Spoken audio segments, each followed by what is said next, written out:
I'm one of those people that if we have a 10:30 meeting, I like to start at 10:30, not at 10:35 or 45. So we're ready to roll. Okay. Some quick introductory comments, and then I'll turn it over to Kelvin. I am obviously not Kelvin Chin. Okay. I'm Mark Wilson. I'm a resident in Yarmouthport. Have lived down on the Cape for a number of years. However, 63 years ago, I moved to Norwood, Massachusetts from Connecticut and wound up in 6th grade with a Kelvin Chin at the Cleveland School in Norwood, Massachusetts. So Kelvin and I went through high school together, have remained friends for 63 years now, Massachusetts, most of the time. So Kelvin and I went through high school together, have remained friends. But Kelvin was very accomplished at Norwood High. He was our class valedictorian senior year. Moved on, got his degree from Dartmouth College, then went on to Yale for a master's degree, and wasn't sick of school yet, so then wound up at Boston College Law School and became an attorney. So worked in the corporate side of legal for a number of years. Took a stint with the AAA, which was the American Arbitration Association, and arbitrated labor disputes, et cetera, for a number of years. But during most of that time, he had a sidelight where he had become trained by the Maharishi Mahesh Yogi in India in transcendental meditation and began doing that globally. We today are actually Zooming this live to people who have contacts with Kelvin around the globe. So I'm not going to waste their time by talking too much longer.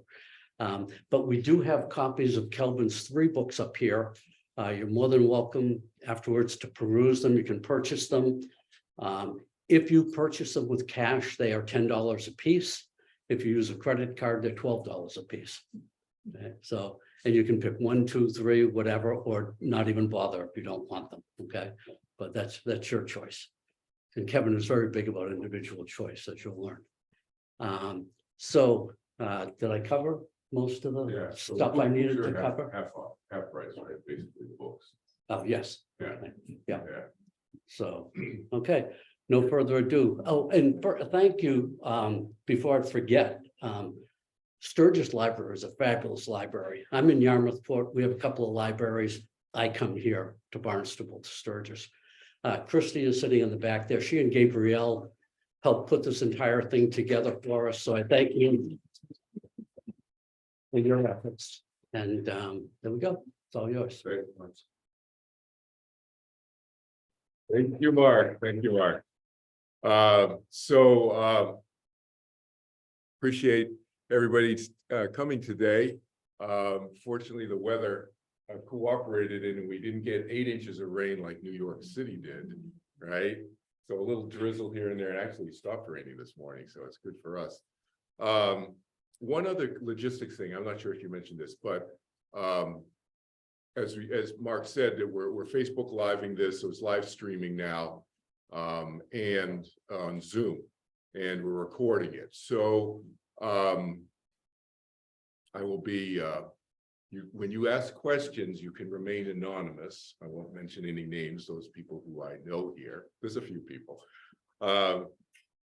Seriously, some people like privacy about these sorts of things that we're going to be talking about today, especially death and dying, the afterlife, etc.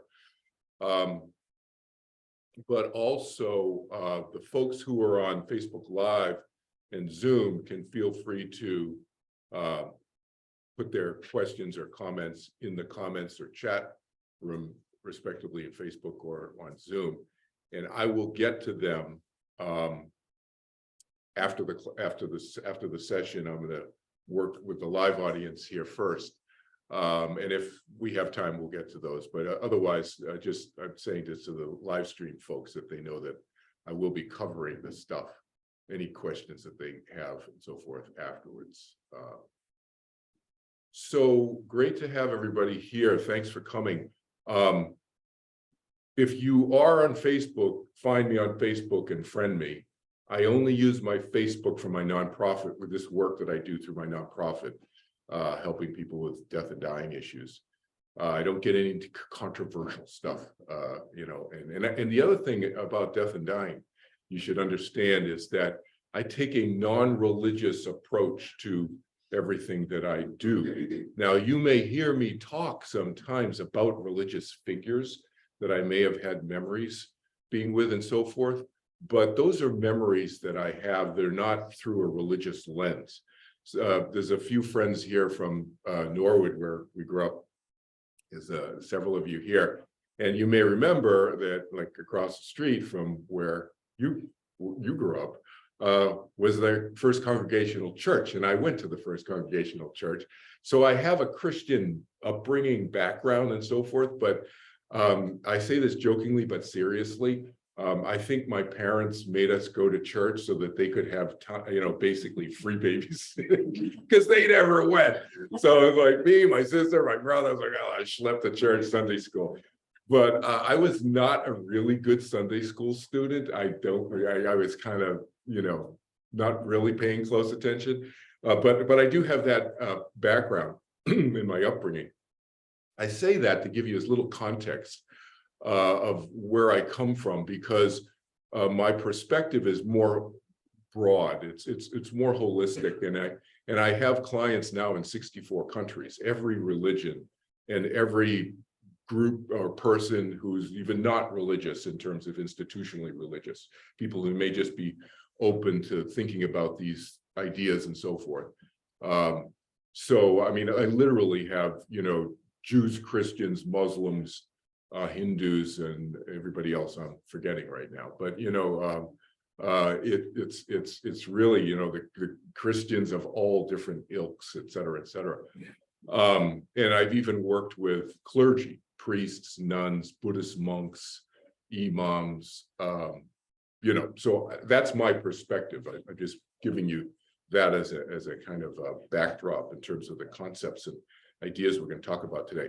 Just logistics wise, I am going to talk for about, looking at the clock here, I'll talk for another 20-25 minutes, not the whole hour is the point, because I want to leave plenty of time for you guys to ask me questions, because I'm all about needs-based. So, like, what are people's personal needs? And so, you can read my books, you can read my ideas in the books, but you get me live here now, so you can ask me anything that I talk about or that I don't talk about today. So when Christy and I talked, she was asking that I talk kind of generally about all my books. So I have 3 books, and so I'll just kind of give you an overview of each of them. And then if you want to dive into any pieces of any of them in our Q&A, then that's what we'll do. Before I do that, let me just give you a quick background on myself. So Mark alluded to several things, and I'll fill in some other background stuff. So I learned to meditate when I was 19 years old, as Mark said. I studied personally with Maharishi Mahesh Yogi in 1971 and 73. So those of you who recognize that name, if you're of that generation, the Beatles, and he taught the Beatles in 1967. So I learned about 3 years after the Beatles. I have friends who are now since passed away. They're much older than I, but who were with the Beatles in India with Maharishi. I was an international leader in his organization for about 10 years. I traveled around the world. I started the TM organization in Hong Kong, and I coordinated 8 countries. I was 22 years old. I taught the first meditation courses in the history of West Point Military Academy in New York. Taught 200-300 people there. The commandant learned, his assistant, the librarian, all the cadets, the professors. If you know West Point, those of you who don't know where West Point is the U.S. Army. So some people here internationally watching is the U.S. Army cadet training for officers in the U.S. Army. Okay, and the professors are all, they're captains, lieutenant colonels, majors, full-blood colonels, and so forth. So taught them, and then because of that, when I was in Asia teaching meditation, I was invited up to teach on all the U.S. Army bases in South Korea. So it's all the U.S. Army bases, and then of course the U.S. Air Force. When you're in what they call in country, they hear about you and they called me up. And so I went all the US Air Force bases and taught meditation. I taught up on the DMZ, the demilitarized zone between North and South Korea, a whole bunch of times. The most stressful place I've ever been on planet Earth, on the DMZ. That was in 1974. So I've had a lot of experience teaching meditation, you know, and then I had to raise a family, had to get a real job, you know, 2 kids, a wife, blah, blah, blah. And, but I always continued to teach meditation on the side. So I've taught thousands and thousands of people. I've been teaching for 50 years now. In the mid 70s, so actually 1977, well, first of all, why did I get involved in meditation? I got involved in meditation because I was stressed out. Mark mentioned I went to Dartmouth College, and I was actually one of the students who had to study. Some of these guys came out, back then it was all male, you know, so now it's co-ed. But, you know, some of the guys, they'd show up from private school, they'd already read all the books. It's like, you know, it's like, what, really? You know, they wouldn't even show up for class and they'd ace the exams. I actually had to study. I was so stressed out. That's why I learned to meditate. My sophomore year, I thought, man, I'm fried. I'm going to flunk out, man. I was just like, wow. So I learned to meditate. That's what turned my life around. The point of saying that is spirituality. What was that? If you ask me, you're like, oh, what's spiritual? You're spiritual. I say, what's with that? Ghosts, spirits? I mean, I didn't know religion. You know, that's what I thought spirituality was back then. I just learned because I was stressed out. But then in the mid 1977, I had this really unusual experience, which I'll tell you about once I give you the overview of the books. When we get to my third book, I'll tell you about something opened up and I started having what I didn't realize at that moment that I had it was the beginnings of past life memories. We'll come back to that. Then in the mid 1980s, 1986, so I'd already graduated from law school. I'm minding my own business. I'm sitting in my condo in Cleveland Circle. Everybody knows what Cleveland Circle is, right? So I went to BC Law School, right? So I had a condo in Cleveland Circle. I'm minding my own business. I'm sitting there with my dog and my cat. Of course, they're just minding. They're sleeping while I'm meditating. You know, they fall asleep. And I started getting information from I don't know where, like a place. Where is this coming from? It took me a while to figure out that, oh, this is like not me making this stuff up. I'm getting this from other minds. So I started having what you might refer to as some psychic experiences, which I didn't even believe in at the time. And it's just like, but I started getting information that I didn't know, that Kelvin Chin didn't know, but all of a sudden I know. And so I started communicating with the other side in 1986. So this started happening a long time ago. So today it's like no big deal. It's not unusual. It's not paranormal to me. It's very normal. All of this stuff that I'm going to talk to you about.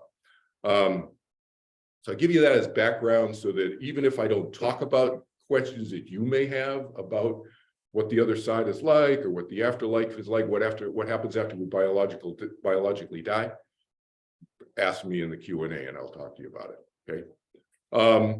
So I've had a lot of experiences over the last 50 years. As you'll hear snippets of it today, but I always tell people there is no absolute proof to what Kelvin Chin is saying.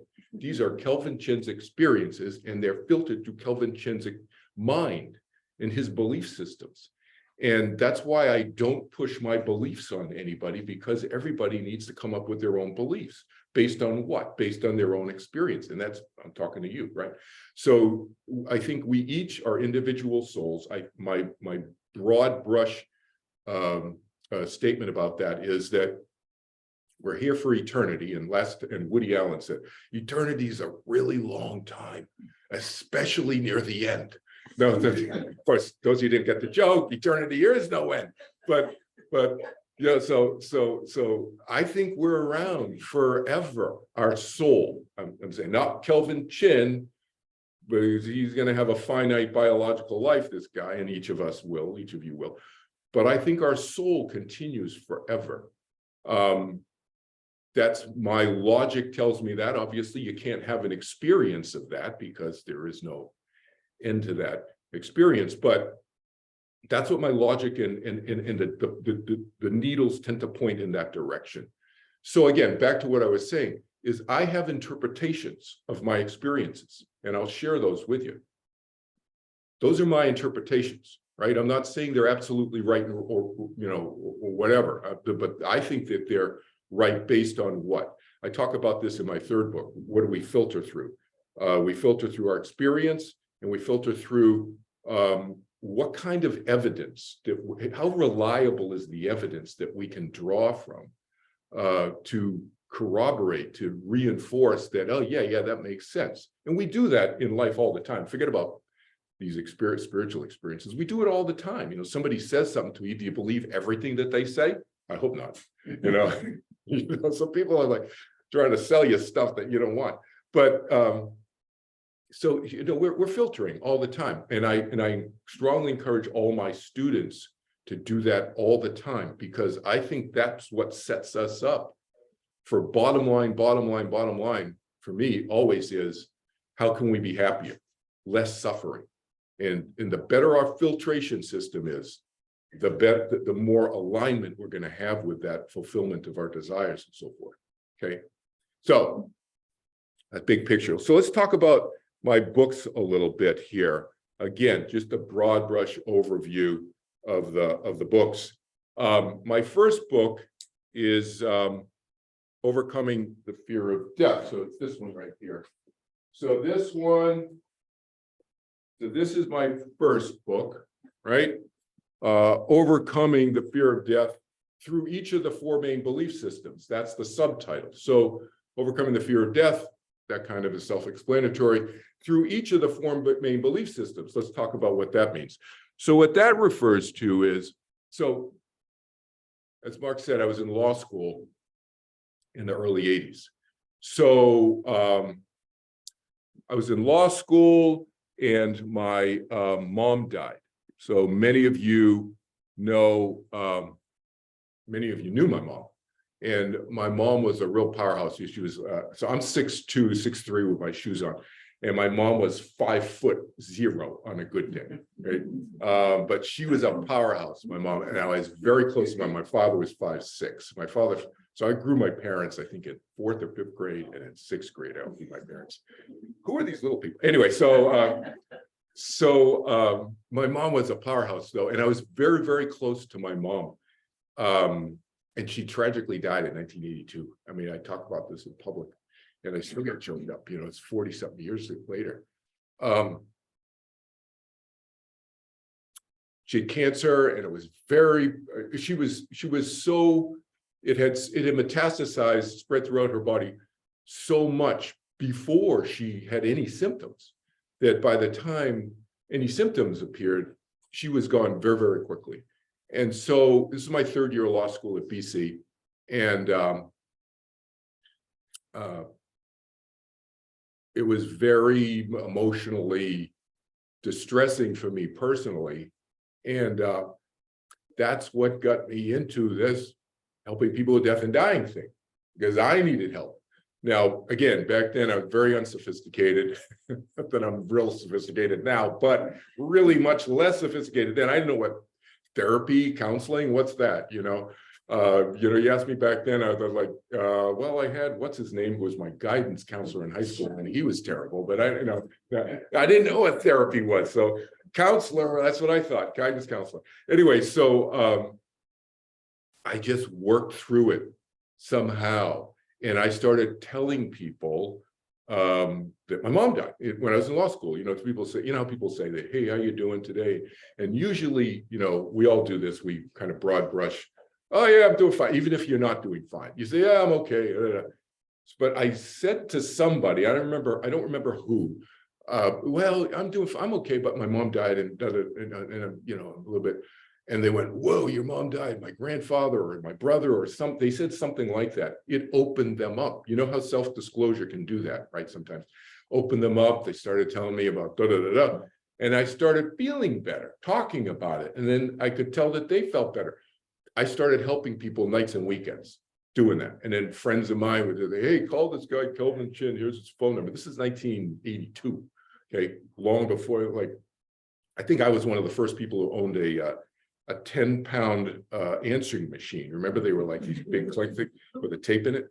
1982. Most people are just like, hey, Kelvin Chin. And so I started helping people with death and dying issues that way. I back-ended into it. So I had no training formally other than life experience. And so that's really what inspired me to write my first book. But the 4 belief systems, so let's talk about that. Why 4 main belief systems? Not religious. I already said that earlier, right? So I thought, how can we talk about death and dying as individuals and as a culture, world culture, in a way that's not so pigeonholed to religious institutional thinking? So I came up with these 4 belief systems, and I'll just briefly go over them. So the first one is the science belief, right?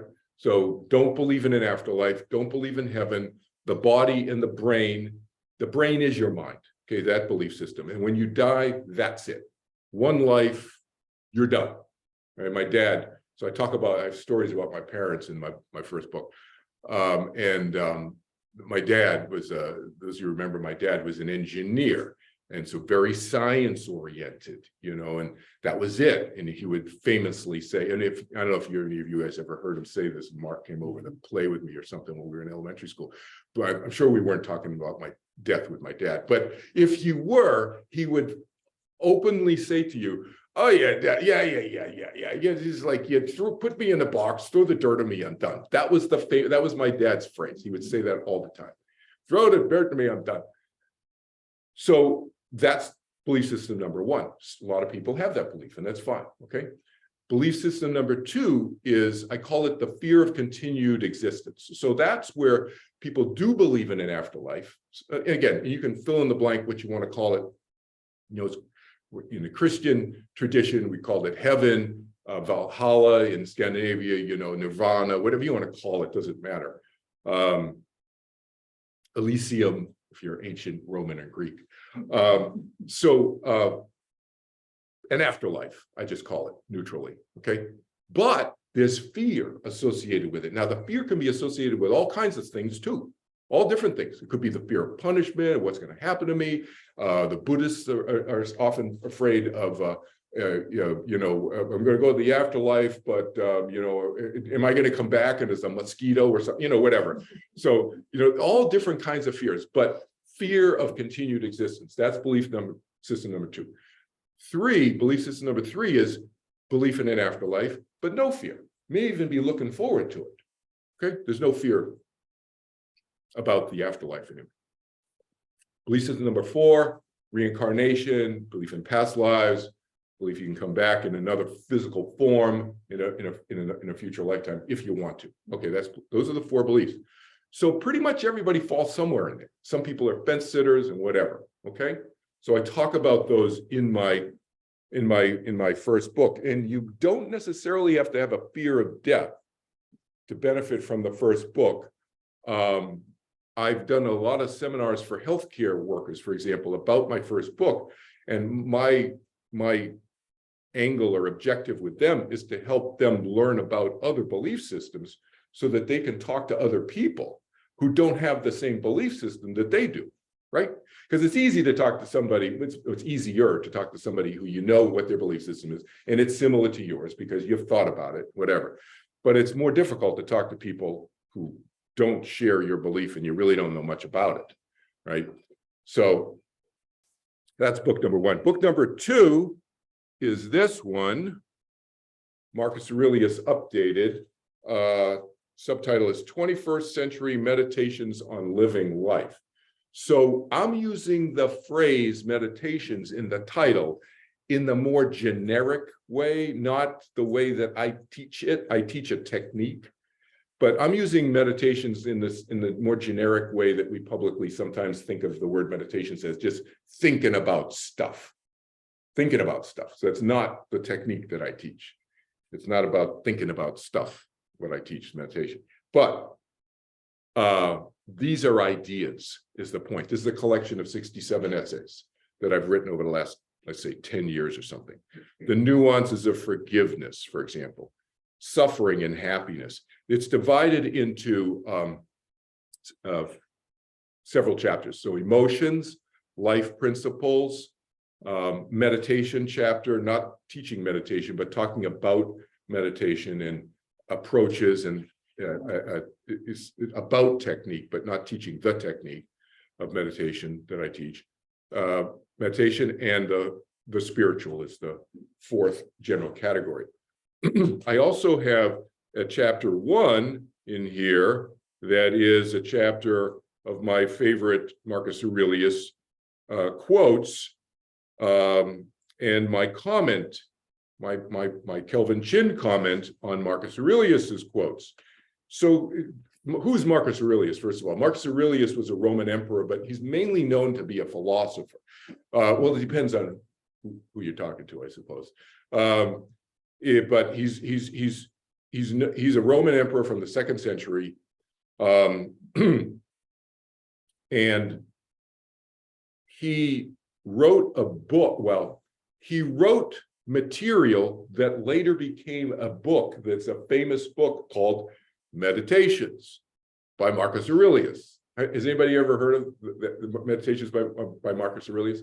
Yeah. So it's a famous book that's been around since, well, the history of that is that he wrote those ideas down as self-reflections on a daily basis for about 15, 16 years.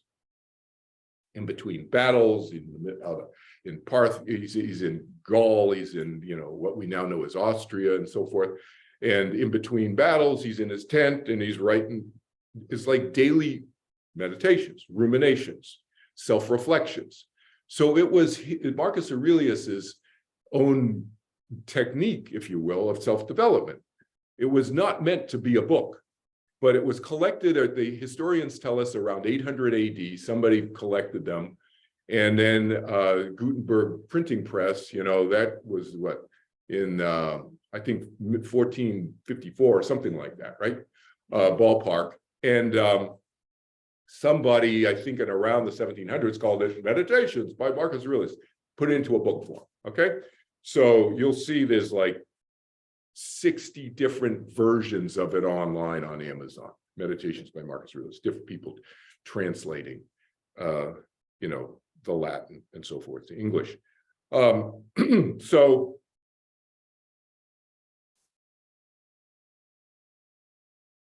this is a collection of, so it's a shout out to Marcus Aurelius. And this is a collection of my essays over the last 10 years. Crying is not weakness, friendship. I'm just looking at a few titles.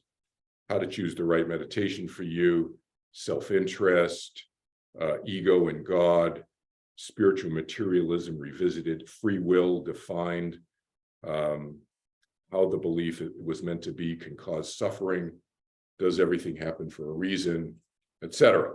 So there's 67 essays in this book. We'll close and we'll open up the Q&A in a second. This is my third book. So this is the one that just came out. So the first book was 2016. My second book was 2021. And this is my third book that just came out a few months ago. So this is After the Afterlife. And the subtitle is Memories of My Past Lives. So my past lives go back about 6,000 years. My daughter, by the way, designed the cover of this book. It's pretty cool, right? So I got a question for you. So you look at this, you can just speak up. When you look at that cover, what do you think that is? I'll tell you what it is because I don't say it in the book. So you'll be one of the few people who know what this actually is. What do you think that is? Or what does that evoke in your mind? The image. Yeah. I think of the Colosseum or like the house that I saw in the movie The Haunting of Venice yesterday. Oh, really? Interesting. Yeah. So a little bit of a death kind of thing to it too, as well as an ancient thing is what you're saying. Yeah. Anybody else? It's like a cave. A cave. Looks like a cave. Yeah. Yeah. Interesting. So what this is it's a Crusader castle in the Middle East. So, you guys know about the Crusades as the first, the second, the third. I think there were 9 Crusades or something. And most people have heard about the Crusades 1, 2, and 3, and then but there were a whole bunch afterwards, much smaller crusades where the Pope, whoever the Pope was, that's a long period of time. So the popes would die and another Pope and so forth would send soldiers over there to try to take Jerusalem from what we call today the Muslims, right? So anyway, this is a Crusader castle. And the interesting thing is, if you know anything about history, and this is not just in the Middle East, but it's, through Europe, etc. Where did a lot of the building blocks come to build this castle? Probably from a first set. So the castle was probably built, I don't know this particular castle when it was built, but let's say it was built in the 1100s. Where did most of these stones come from? They didn't go out. You don't have a bunch of soldiers going out in a quarry with a pickaxe, whatever they used to try to create these stones. They went and they got ruins of old buildings. What ruins? How old are the ruins? Probably from the 1st century. They're probably already 1,000 years old. That's why this looks old. It is old. It's 1,000 years old that they built, but it's probably 2,000 with, built, the material is probably 2,000 years old. That was the norm. Those of you who don't know that, the Colosseum in Rome, that's why you only see a partial of the Colosseum in Rome, because it was a lot of St. Peter's, the Vatican was built with the stones from the Colosseum, because then they're going to go to, why hire people to go create these things in a quarry? We got them right here. Just move them from this part of town to the other part of town. So that's why this looks so ancient, because it is. And the cool, interesting in the image, like you said, it looks like a cave, and it's kind of drawing you into in a sense, the afterlife, right? So that's why the cover. But again, my memories go back about 6,000 years, about 24 lifetimes, ballpark. And they started, as I said earlier, they started surfacing out of nowhere in 1977. So here's what happened. Well, first of all, let me just say, 1977, they started happening. And I told only a handful of people, because so if you get this book and you'll see at the beginning, I thank these people. I say, this is right at the beginning of the book, with affection, I say, my kids and so forth, some friends, and I say, to my closest friends and family who honored my request to keep my memories to themselves for decades. So I didn't talk about this stuff because I thought this was kind of weird. And so I thought, this is personal, this is good for me. It's helpful to me. But why tell other people? So it's just a small group of 6 or 8, 10 people maybe have known about this. Until recently, I started talking about this. Why? Because I help people, as I already told you, with overcoming the fear of death and so forth. And this has been helpful in terms of sharing these experiences with people so they don't think that they're crazy when they start having these experiences, like I thought I was crazy when I first started having these experiences, 1977. So what happened was I was in Europe. I was still teaching with Maharishi's organization, TM, Transcendental Meditation, if you've heard of it. And that's before I left his organization. They went off in a different direction and they got into all kinds of other stuff, Vedic architecture, gemstones and stuff. And I said, I'd stay focused on meditation. So I left and I continued teaching, and then made it easier, removed all the cultural stuff from the teaching, et cetera, to make it more available to people worldwide. But in 1977, I was still with that organization, and I was on an advanced kind of a TM teacher R&R. You'd think of it like a retreat, just rest and relaxation.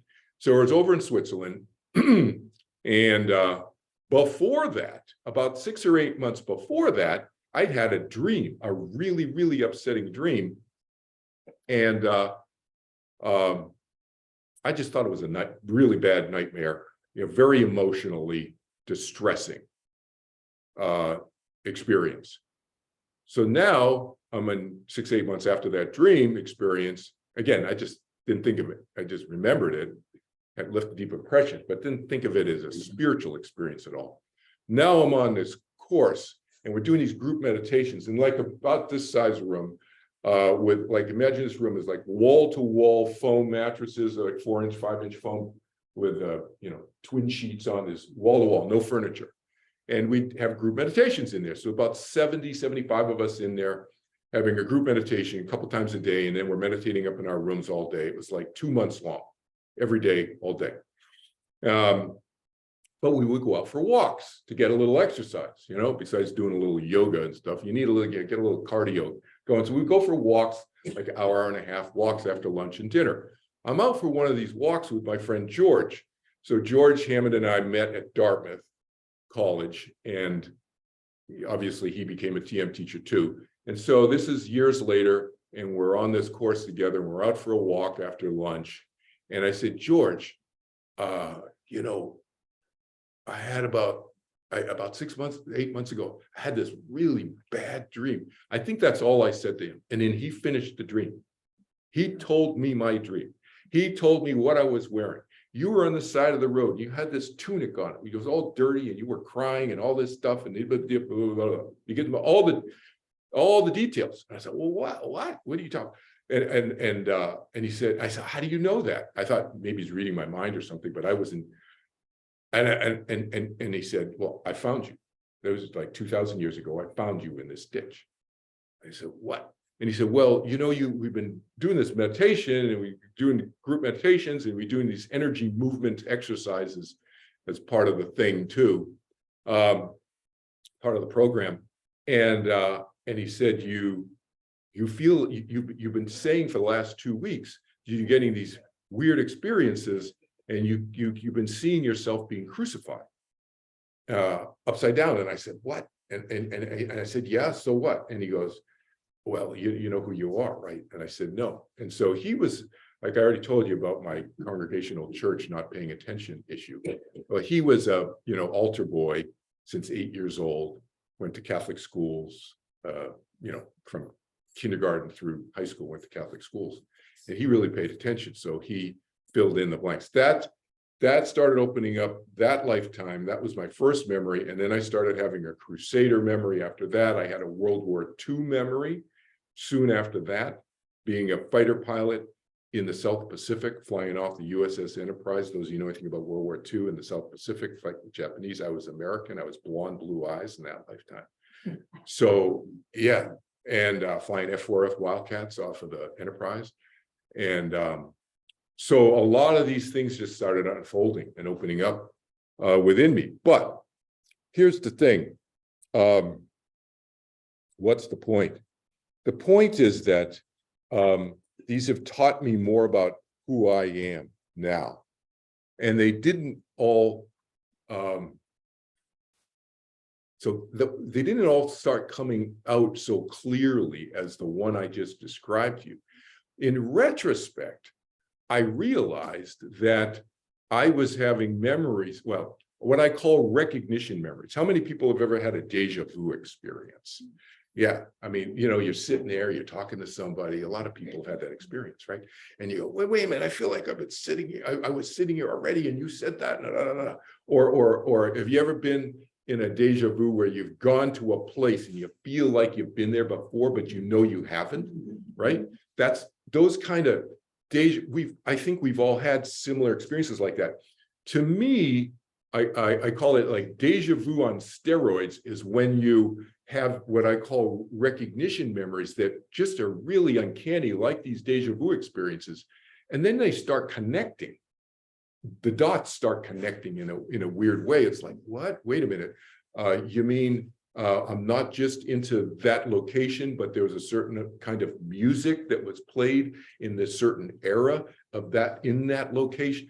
So that you start getting what I call breadcrumbs start coming together, and then you start, I'm mixing metaphors, but you get the connecting dots thing and you get the following the breadcrumbs thing going on at the same time, right? I call those recognition memories. I didn't realize that was going on with me when I was 5, 6 years old. So this is a true story. So it's in a couple of my books, I tell this story in more detail, but my mom, who I already told you about, would take me to the Museum of Fine Arts in Boston, right? Huntington Ave. And this was in the 1950s, okay? So like 1955, 56, museums weren't like really popular place to go. It's like, who goes there? Either like the kids go there on a school day, one of these, the buses roll up and so, but people weren't like flocking on the weekends and the days off and so forth to museums. But my mom was, I told you, she was a little bit, an out of the box thinker. And she would take me, and we'd be there before it opened up. You know the Museum of Fine Arts, you get the statue with the, I looked it up for my book. It's an Ocala warrior. I was there like this with full headdress and so forth on horseback, right? And so we would stand underneath that statue waiting for those huge doors to open up. We'd be there with half a dozen people. That's it, on a Saturday morning at 8:45. And then we go in, and I remember it's like, how the gift shops and museums now are like, will you $1,000 for this, whatever, or, like $50 for this calendar or whatever, they're major like commercial enterprises. Now, back then, I remember the 1955, 56, the gift shop was about this big. It was about that big. You could buy gum. Why would you sell gum in a museum? But anyway, candy, and you could buy some postcards, one of those postcard stands that you spin around. That was it, 5 cents for a postcard. That was the gift shop in the museum back then. So anyway, so we go into the lobby, and my mom would say, okay, Kelvin, look at your watch. When Mickey Mouse watch, right?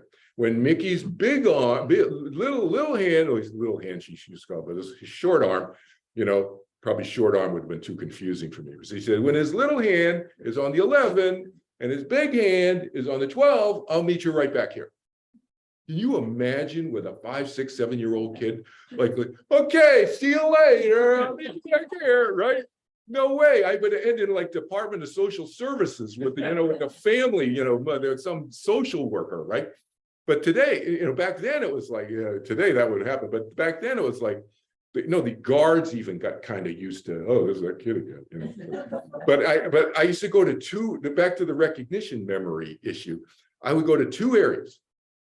I go to the Egyptian mummies and the medieval armor. And like, why? I'm 5 years old, I'm 7 years old. The Egyptian mummies and the medieval armor. I'm hanging out with these 3,500-year-old bags of dust, basically.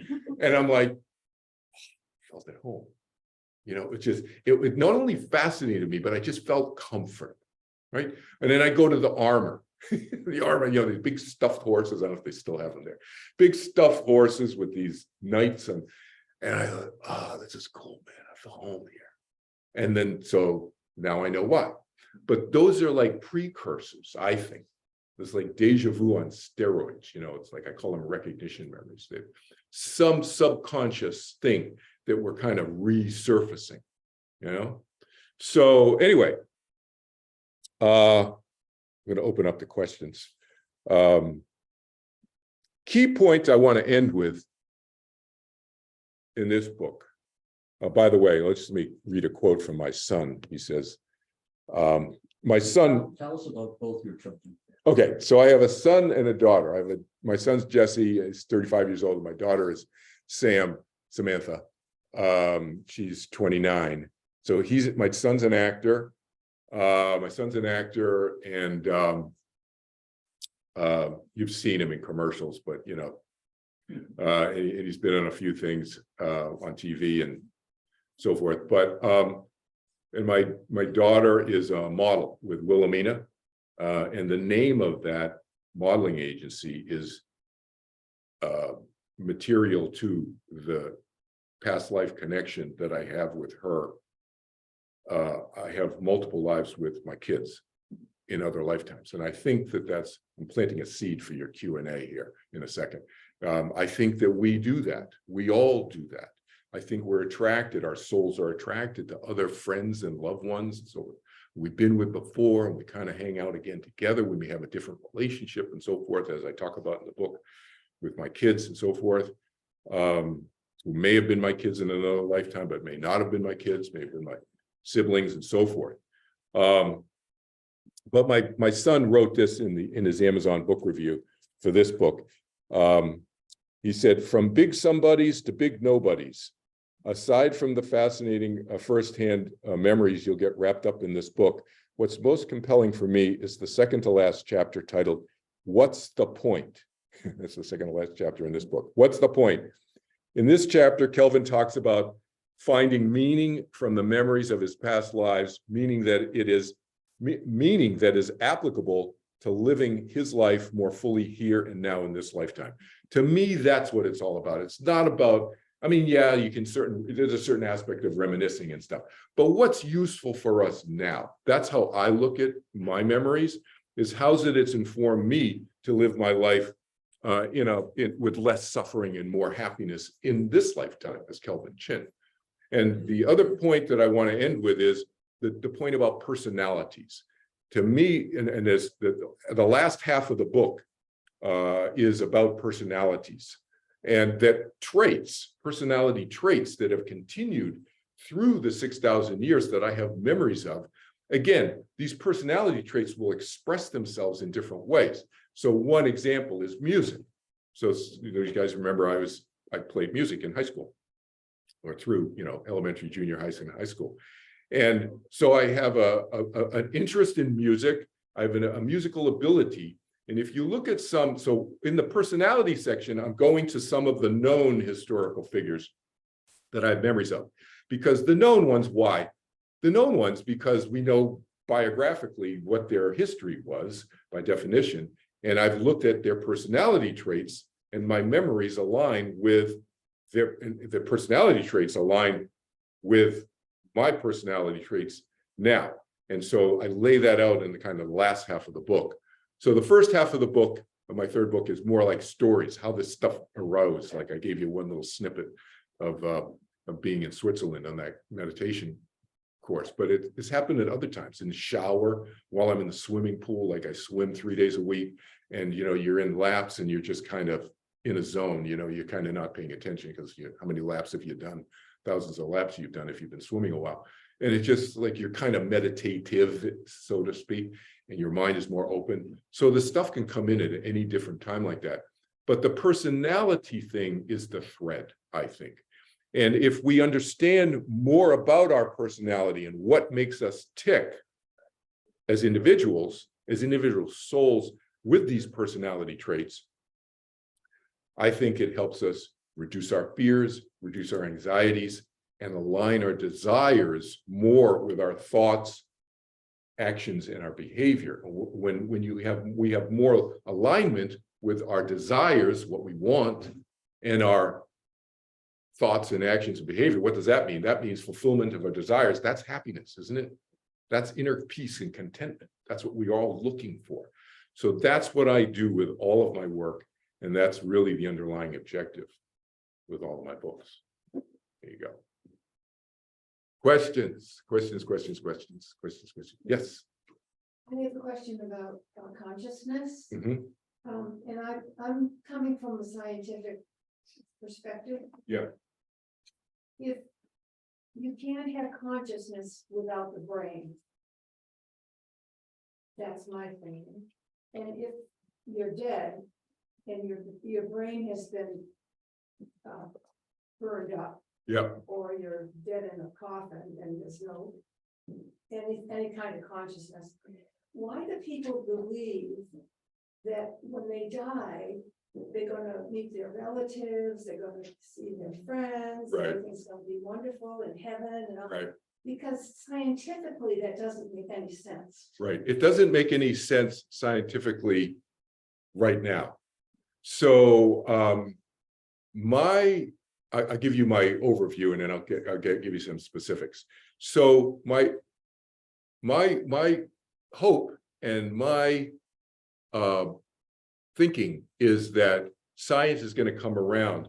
Science and mathematics are going to come around and come up with a scientific and a mathematical explanation for what we call the continuation of consciousness, is really what you're referring to. So that you're right, that in the sense that right now, there's not a science-based, there's this theory of quantum mechanics that you'll hear people talk about. I debunk that because quantum mechanics is a mathematical probability theory. And it's really, you'll hear a lot of these spiritual teachers talk about quantum mechanics as a scientific reasoning behind consciousness, and it's really not. So I'm just going to leave it at that. The issue, though, is that what confuses doctors, and I have many clients who are doctors, and some of them are surgeons, and some of them are neurosurgeons, and whatever, if they're neurosurgeons or heart doctors or whatever they are, they have seen and heard experiences that are not explainable, you're right, in scientific terms, where people will have what they call a near-death experience, an NDE. They'll be out of their body, and I talk about this in my first book in particular. A couple examples. So one is, I just give you the brief version. So one is my one of my buddies from Dartmouth, Henry Dearborn. He told me when we were 20-ish years old, and when we were in college, that when he was 8 years old, he had his tonsils out, and his tonsils removed. Not a big deal, right? I mean, a lot of people have their tonsils removed. I'd say not a big deal, meaning it's not a major life-threatening operation, typically, right? How many people here have had their tonsils out? You know, like 3/4 of you had your tonsils out. So it's like it's not considered very risky. So he had successfully his tonsils out. He comes home, and his mom felt badly for him. She had baked a whole bunch of Toll House cookies for him. Okay, now some of the Toll House cookies were a little bit overbaked. So what do you think happened? Because he's chowing down he's 8 years old, chowing down these, so ripped his sutures out. Right now he's hemorrhaging on the living room floor. He's up on the ceiling. This is what he told me anyway. He's claiming again. Claiming he's up on the ceiling, seeing his mom, talking, she's freaking out, mom. He's thinking, I feel great. I feel at peace. I mean, like, I'm not freaked out. It's like, what, mom? Why is mom freaked out? Why is my body down there? You know, it's like on the living floor. And so she calls the doctor, and this is back, I'm pointing to her over here. Her father was my doctor. And so her father, back then, those of you guys remember, doctor would come to your house with his little bag, right? So boom, this is what? So Henry, it was in 1959. So 1959, Henry's doctor comes to his mom, freaking out, comes right over and says, look, assesses the situation, says, no, but you gotta get in my car. There's no time for an ambulance. Takes a minute. So he remembered, he's on the ceiling of the car, inside of the car, on this, as he said, as if in the ceiling. You know, looking at his body, his mom's cradling him, she's freaking out. And whatever the doctor's name is, taken to the hospital. He remembers what the doctors were wearing, what color tie was poking up above their, whatever you call it, that they're wearing in this, you know, their surgical outfit, whatever. And how many doctors, how many nurses, who said what to whom. He comes back into his body after this experience, and he tells his mom the whole thing, everything, you know. So that's one experience that I mentioned. And then the other one that I mentioned in my first book is this one, because and the reason I picked this one because they're so different from each other. Just to illustrate the range, there's not like one way that somebody can have these experiences. It's like as million ways as there are beings. And this other friend of mine, Jay Peters, when he heard I was writing the book, I talked to him on the phone, and Jay told me that so Jay, in 2004, I think he was 54 years old or something. He had this experience, and he was type 1 diabetes, I think. He had a lot of health issues. Okay, that was just one of many since he was 11 years old. So now he's 54 years old, and I can't remember why he was in the hospital. He didn't tell me, but he was in there. And our mutual friend Diane Rousseau, who's in my book, she has her own experiences that I talk about in the book, but she's there at his bedside. They were very, very close friends. Diane and her husband were very, very close friends with this guy, this Jay Peters, friend of ours. So Jay's in ER, emergency. So he's in the ER for whatever reason, because he's had all these health problems his whole life. And then he's out of the ER in whatever they call it before, you know, you monitor you before you go home, make sure you're okay. So he's in that stage of the hospital, that floor of the hospital, Diane's sitting by his bedside, sleeping in the chair next to him and so forth the whole time.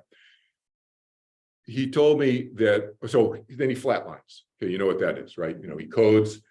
Diane yells out in the hallway, code, you know, and 8 or 10 doctors and nurses come running into the room. They do the whole thing, you know, whatever they shoot into your neck, they did the paddles and everything you've seen. Okay, nothing works. He's dead for 20 minutes.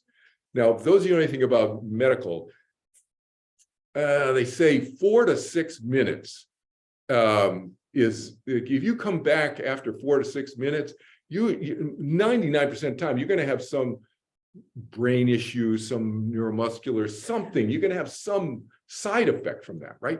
20 minutes is like relatively unheard of, okay? No brain, no breathing, no heart, no nothing for 20 minutes. Now, during those 20 minutes, Diane told me her version that she kept looking at her, they kept looking at the watch, you know, they have to do the, what's the exact time of, okay, everybody look at their watch. This is the exact time of death for the death certificate, right? So they kept doing that. And every time she heard them start, the doctors and the nurse start do that, she'd say, oh, wait a minute, his hand moved. So she was just making this up because she was getting whispers from the other side saying, he's coming back, so tell him something. So she did this about every 5, 6, 7, because then they run around, it takes them another 5, 10, 8 minutes, whatever, to do whatever they're doing, trying to revive him, and he's not coming back, okay, at that point. So Jay told me when he had this experience, he was out in a star field. So this is different from my friend Henry with his tonsils, you know, tonsillectomy experience. So Jay is in a star field. He said, more stars. He said, Kel, more stars I could see on the darkest night in the woods in Seattle. They lived in Seattle, Washington. So just stars. And I felt so peaceful. And then I started hearing some, I never used this phrase, but he said, I heard some lilting melody. This is his language. I heard this lilting melody. Turns out Diane was singing next to him in the next to the bed in the hospital room in Seattle Hospital. And so he liked it. He liked the song. He starts moving towards it. So this is an example of desire and choice. You may not think of it as so subtle, but it is very subtle. So he started liking it. And so his consciousness or mind, or what do you call it? It starts moving towards this. And how did he know he was moving? Because he's in the middle of this vacuous space with nothing around him initially. But then there were all these beings around him. This goes to your point about beings and on the other side. He saw these beings around him. He didn't recognize them.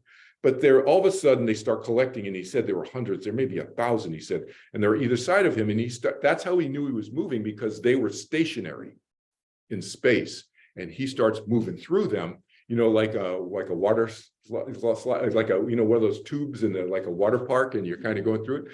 So he said that's what he felt like, and he said he was moving really faster and faster and faster and faster. And then he said, I slammed into my body. He sat up, like, you know, in the Frankenstein movie. He just sat right up because everybody thought he was dead for 20 minutes. And the doctors and nurses screamed. They all screamed. Yeah. And he screamed. And because, you know, this is a dead guy for 20 minutes. And he sits right up and he yells. And you got to understand Jay's personality. Very quiet guy, very retiring kind of guy. It's like this, you know. And he sat right up. He goes, Diane, where am I? And who are these people? Why are they here? He had completely spaced out, like, you know, he'd been in the hospital and blah, blah, blah. So, yeah. So that's a different near-death experience from the tonsil, you know, my friend Henry's tonsils experience, right? So how do you explain that? You're right. How do you explain that scientifically? I don't think we have real explanations yet for that. So who knows? Maybe we will. Maybe they'll find some new chemical something or whatever that, who knows what? I don't know what they're going to do down the road. But I'm hoping within the next, like, 100 to 200 years, I'm just putting a big number out there. I don't know, making up a number, that they come up with some scientific explanation for this. Because you're right, there is none right now. Yeah. I have a question about the duality of the afterlife and being there, but being reincarnated, sort of the, being amongst, like us, and I'll give you an example. So Yeah. my father passed in 1991. Oh, We sorry. believe that we get messages from him. Yeah, But my son has many like characteristics. He says things to me that my father would say. So how does that work if dad's still here and around us? But then also sort of, I'm like, our family, family members are behaving like him. So that that parallel between the afterlife and the. that's hard to say because, again, I'm going to give you my interpretation. There's no absolutes to these answers, right? But so you're underlying what you're asking is what I'm hearing you asking is that your father reincarnated as this little boy now, right? Well, right. It's so, I mean, I believe in both. So, Yeah. There's the Yeah. bits and pieces of our ancestors that are in all of us, but then are they still existing with us? Yeah, so there's two different parts of those 7 parts to your question. So I'll pick away at them. So when you're talking about DNA and genes, okay, that's biological. So when we're talking about soul, mind, consciousness, awareness, spirit, those are all synonyms, by the way. I use you've heard me use the word mind because I teach across 64 countries and languages, sometimes English languages, sometimes people's second, third, fourth language. So I use easy English. But I also think of mind as not just this mind that's talking right now, but it's huge, vast mind as well, is my mind as well. So what I would say is if you are pretty sure that you're getting communications from dad on the other side, then that's not, that he is not reincarnated. I don't believe he's reincarnated. Okay. Yeah, no. Okay. I thought there was a point where you were saying, like, with your memories of your afterlife, Yeah. are those people that you feel that you were before, do they still exist? No, I don't think, that's not the way my experience runs anyway. My experience is that, let me say it to you to see if this answers your question, that our soul or our mind is sovereign. I use the phrase in some of my writing in my lectures as sovereign mind. What does sovereign mean? Sovereign is usually a word that's used with governments, as sovereign government, meaning they have their own culture, they got their own rules, they got their own laws. They have boundaries, we have physical boundaries of countries. It's sovereign, it's a unit, okay? It doesn't smush into another country, It is what it is. Now, you may disagree about what the boundaries are, and that's why we have political disputes, but sovereign. I view our minds that way too, that they're individual and sovereign. My mind is not going to smush into your. Now people can read other people's minds. That's what psychics do, right? But that's not what I'm talking about. I'm talking about choice. Do you have individual choice as a soul? I think so. That's my experience. And so in that case that you're raising, that there's no splitting of the soul. That's another phrase that some people ask about, right? You're kind of implying that. That's not my experience, is that individual. Now, people get confused with this sometimes, and it's easy to see how people can get confused because you can have examples like what you're describing, or other examples where people are having a memory of an experience and thinking it's so vivid. Man, you read about how I lay it out in my 3rd book. I get graphic in terms of pretty graphic, as appropriately graphic as one can get in a book about how some of these memories come up with me and how visceral. I'm talking about, I'll say this one, where it being in battle with what the feeling of a sword feels like going through vertebrae. So I have memories like that. If you have memories that clear, then you could easily, I could see how that could get confusing and say, wait, am I living in this other lifetime and I'm Kelvin Chin here in 21st century? I was like, well, no, but it's just a very, very vivid memory. And so memories can be like that. So that's a source of confusion. You'll sometimes hear people say, well, we have, lifetimes going on all at the same time. No, that's not my experience. Yeah. Do you believe in UFOs? It's interesting. So do I believe in UFOs? Unidentified. So what do you mean by aliens is really what you're getting at, right? Do you think we're the only so-called intelligent being in this universe? No. So I talk about a memory I have living on another planet in my book. So I have one memory of being on another planet, and I describe viscerally what the feeling was and what in the water, how it felt around my alien skin, I guess, because it felt very different from the way water feels around my human skin.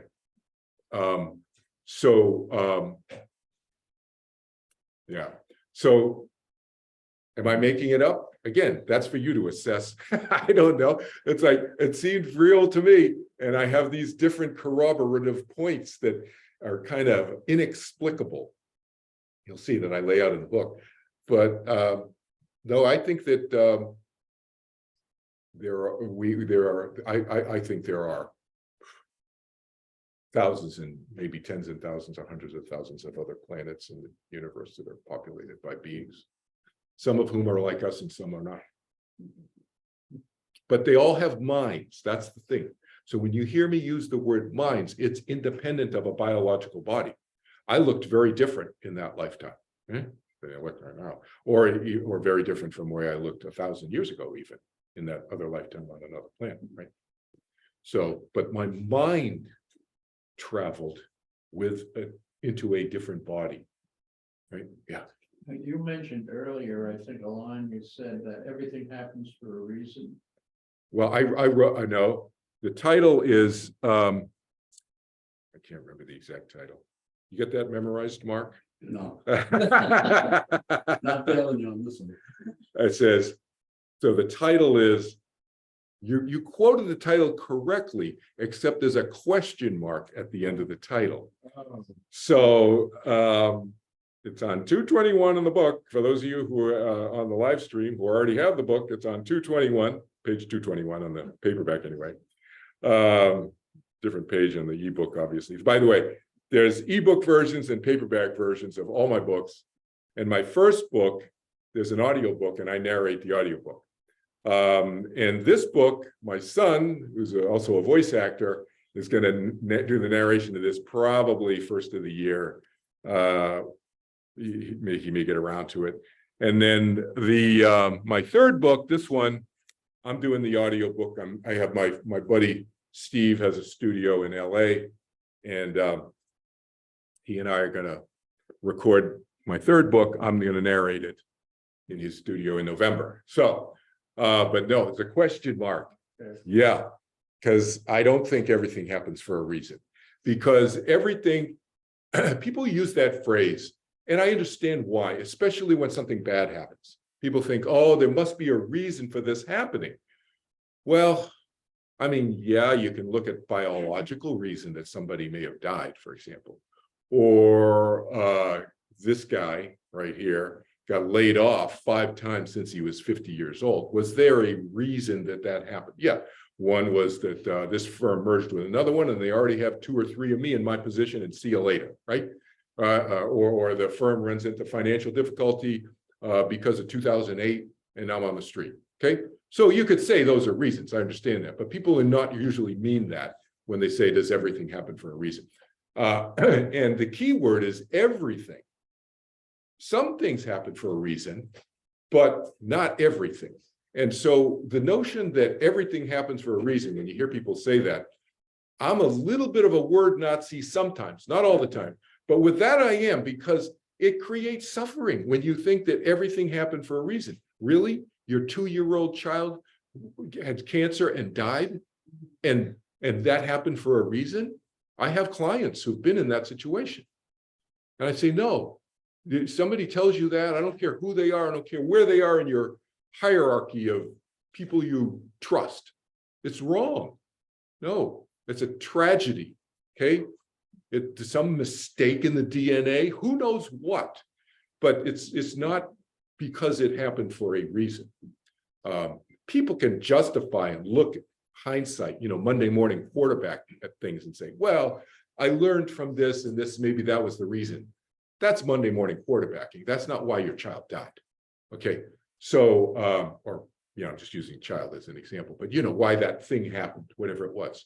Because the bigger picture, if you think about it, a correct understanding is that if you believe that everything happens for a reason, that means you don't believe in free will. You don't believe that there's personal choice. And my experience is that we all have personal choice. Anybody ever have a 2-year-old child or have a 2-year-old grandchild? You try to get them to do something they don't want to do. You tell me that they don't have personal choice. Every being has free will. So things are not predestined. That's what everything happens for a reason really means, is everything's planned out already. Why even do what we're doing? Right? You have no choice. Let me just interject Yeah. for a sec, because we're running over the time I know. at this point, which is fine with me and probably fine with Kelvin, but some of you may want to exit.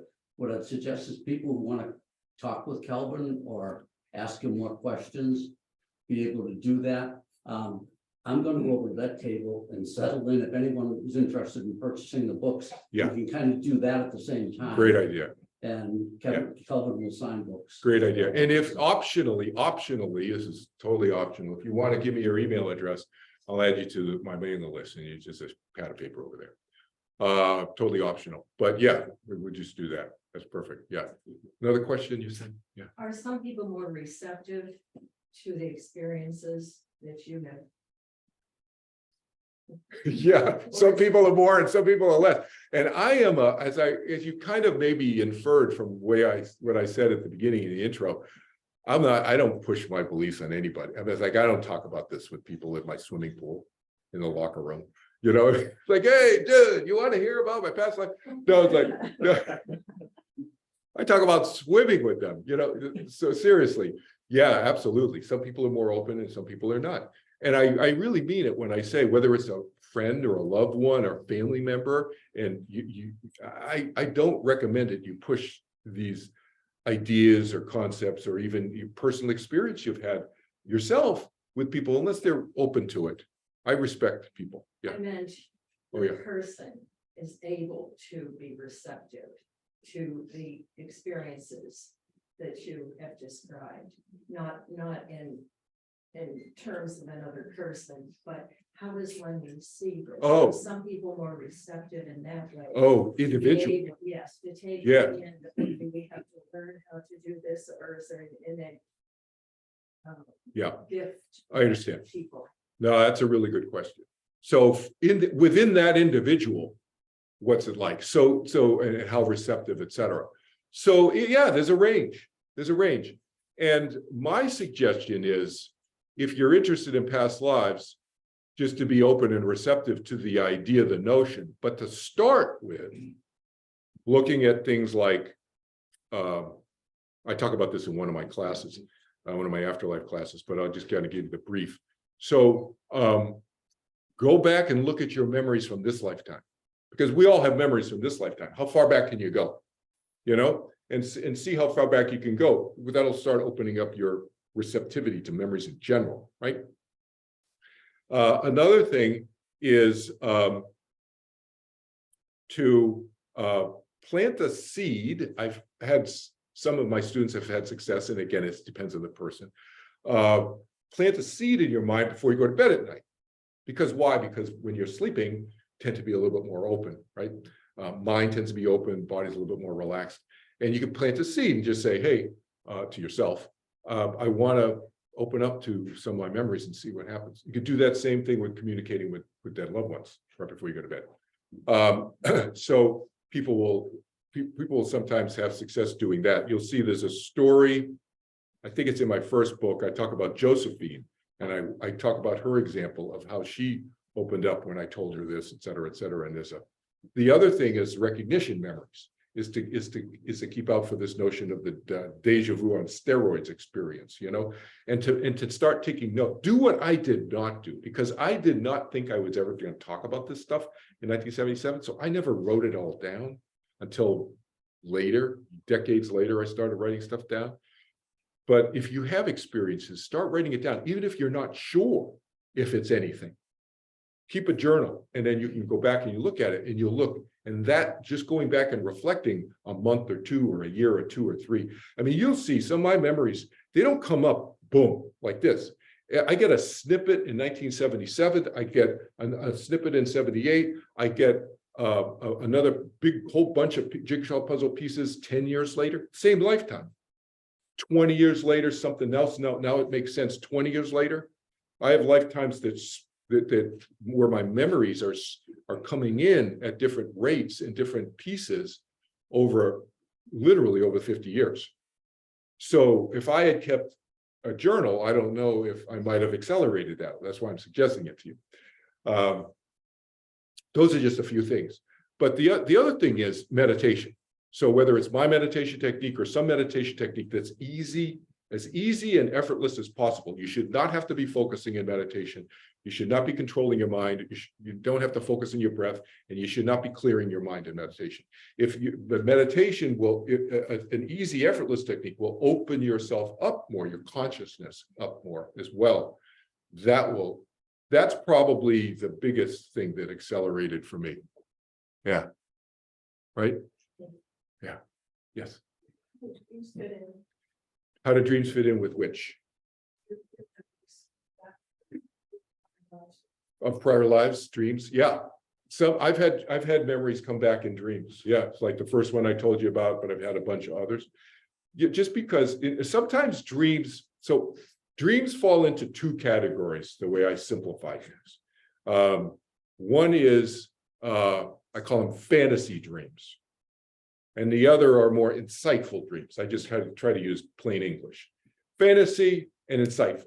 So fantasy dreams, we've all had those, you're driving down the street and your car turns into a horse, or whatever. It's like, last I checked, my car doesn't even turn into another car.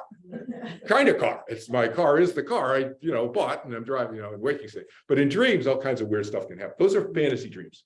Sometimes dreams are, and I put this into the fantasy category, where you're unstressing stuff.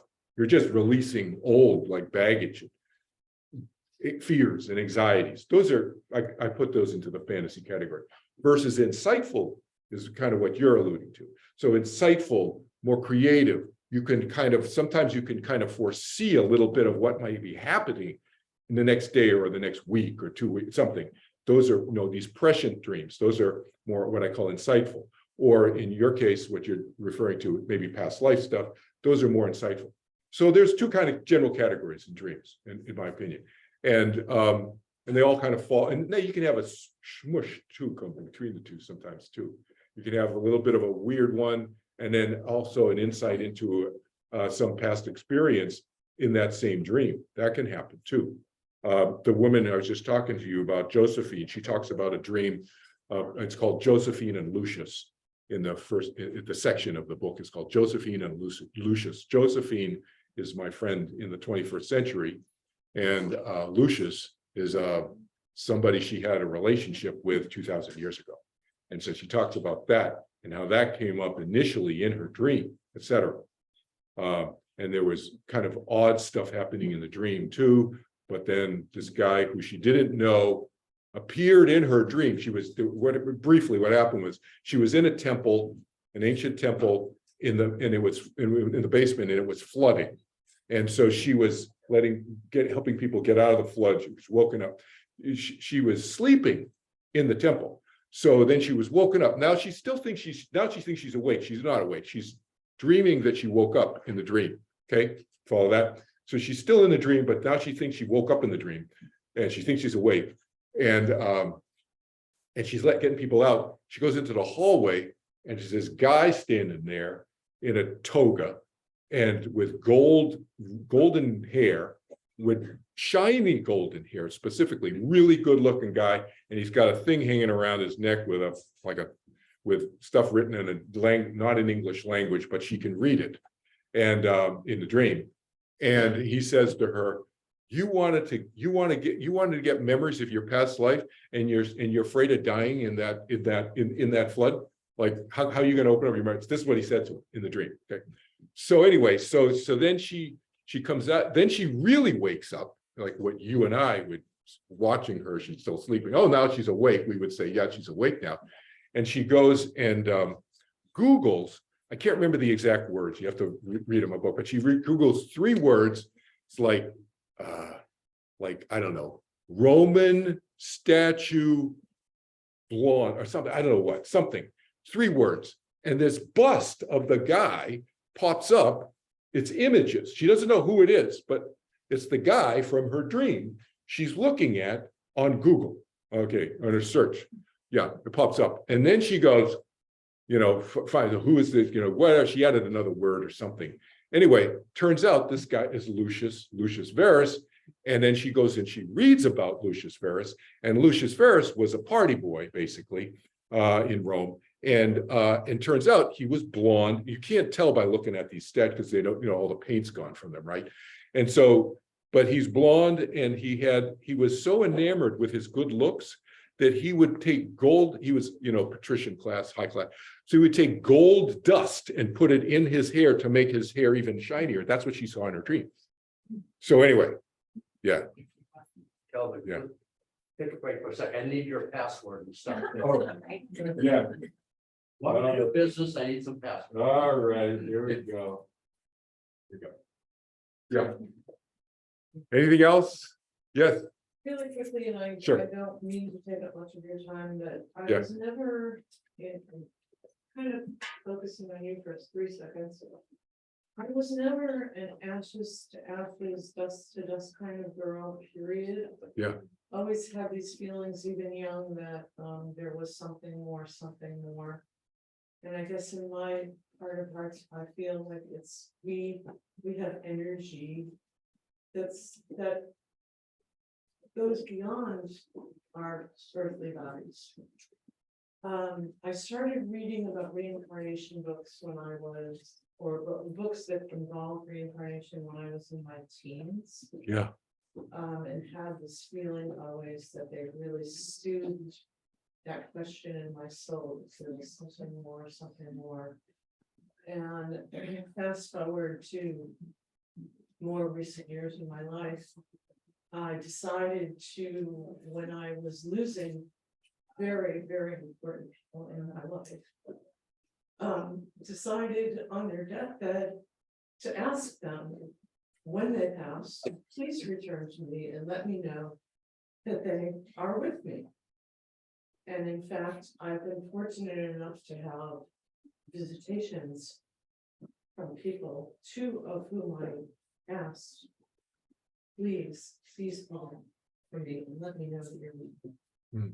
And then another person who died super tragically Mm. that I could not ask. Mm. And it was really hard comfort. Came back to me Yeah. to let me know Mm. that he is with me. Mm. So I feel that if you are in love with the people that you're in love with deeply, don't be afraid to ask them in their final days to visit you. It is a feeling of complete and total relief and contentment. That's my story. Thank you for sharing. My heart goes out to you for your losses. But thanks for sharing. It's a really great message. Yeah. How do you explain this scientifically? We really can't right now. But people have these experiences, and I encourage people. It's one of the things I do and say in all my books, you know, is to encourage people to talk more openly about this stuff. Culturally, we're kind of shut down about this stuff. You might talk about it in church or this or that, but really, we're kind of more openly. I think we need to talk about it more openly, because I think a lot of people have had experiences like that you just described, and they don't talk to people about it because they don't want to get medicated.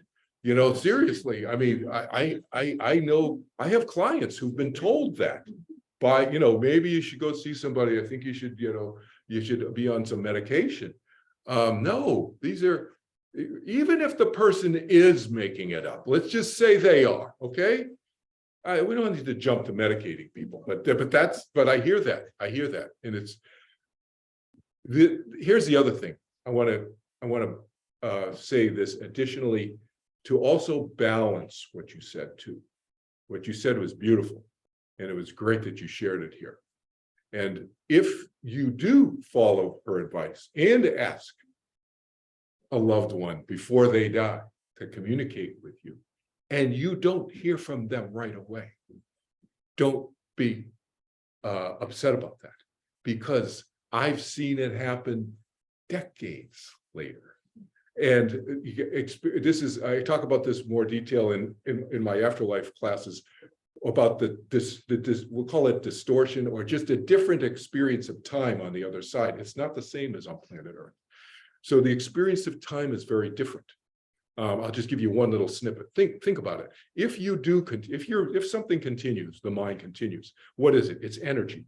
What is some form of energy that we can measure? Light. Light is energy, right? How fast? Do you know how fast the speed of light is? Anybody know? What is it? 86 miles per second. You know what that is, miles per hour? Just to give people a sense, because miles per second is like, what's that? It's 700 million miles per hour. Okay, so that's the speed of light. So I don't know if you can travel at the speed of light on the other side when you're just a light body and you have just an energy form, an identifiable energy form, by the way. I think as you can kind of infer from what I've said, we retain our ability, our individuality on the other side, our identity. But 700 million miles per hour, and it's crazy fast. Let's say you can only travel half the speed of light. I don't know. Oh, you can only travel 350 million miles per hour. Slowpoke. Yeah. Whatever it is, it's fast. Excuse me. And the point is that the experience of time is different. And so sometimes it takes longer, and sometimes they don't communicate with you even if they want to, because they're so busy on the other side doing stuff. So it doesn't necessarily mean they haven't thought about you or they don't love you. I balance these experiences with that. I had an experience where a friend of mine's, I didn't know her. I talk about this in one of my books. I didn't know her brother at all. And I'd only known her for a year or two. And when this happened, and I didn't know anything about the details of her brother dying, other than she had a brother who had died. Turns out he had died 16 years earlier by suicide. And he came and visited me. I was alone in my apartment. I felt his presence. And he said, "Oh, Nancy's brother, blah, blah, blah." I said, "Wow, okay." And he started to give me a message, a personal message to give her. But he told me these two random things. He told me, "There's no smoking here." What? Smoking here? That's the first and only time anybody has ever communicated that to me from the other side. No smoking here. And the second thing was, no smoking here. And he showed me this vision of him coming out of a San Diego nightclub with his sister, Nancy, and they were laughing. So he said the no smoking here, and they showed me this little video clip. And so I called her up and I said, "Hey, so Nancy, I know your brother." And she started crying. And so I said, "Well, no smoking, what's that?" He said, "Oh, he hated cigarettes." He died in the 80s when being gay was like kind of a new thing, right? And not so accepted is what I mean by new, not accepted, not very well accepted. And so he was up against dealing with a lot of emotional stuff around being gay. Anyway, but he was hated cigarette smoke. He would go up to people in bars and tell them to stop smoking. People, there were no smoking sections then. And so I said, "What about the nightclub thing?" She said, "Oh, that's the last time I saw him alive." She flew from Phoenix, Arizona, where she lives, to San Diego, where I didn't know he lived in San Diego. He lived in San Diego. And they went to a nightclub. I didn't know he was voice trained in college. He sang karaoke and got a standing ovation at the club. And they were laughing about it when they were walking out to the parking lot. That's what I saw, them laughing, going to their car.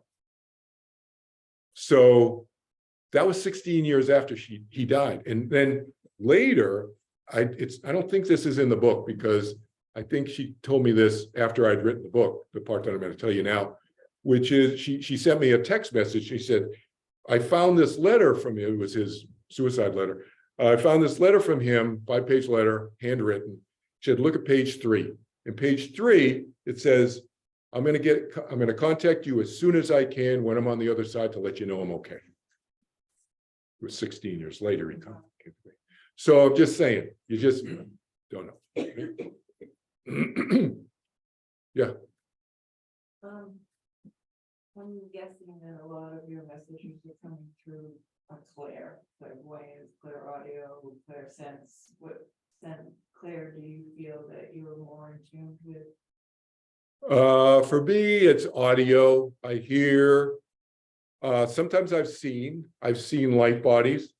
Maharishi has come to me a number of times. I've seen, but after you see him once, and so he came to me, for example, I knew Maharishi in the 1970s. I left this organization in 1978, okay, after about 10 years. So I see here, he shows me that you can take any form you want. So he shows me what he looked like in the 1970s when I knew him, not when in 2000 when he had no hair and, whatever, I mean, like I have no hair now. These guys remember when I had hair, but he shows me when he was in his 50s, not in his 90s, is the point, right? So I can see, I hear, I mostly hear is the way I get it. And then and it's not even a hearing, as some people actually hear with their ears, they can hear. I hear with my mind. I don't know if you call that, whatever you call that. So me, it's more mental telepathy. It's just a knowing. I have a knowingness. But I can distinguish.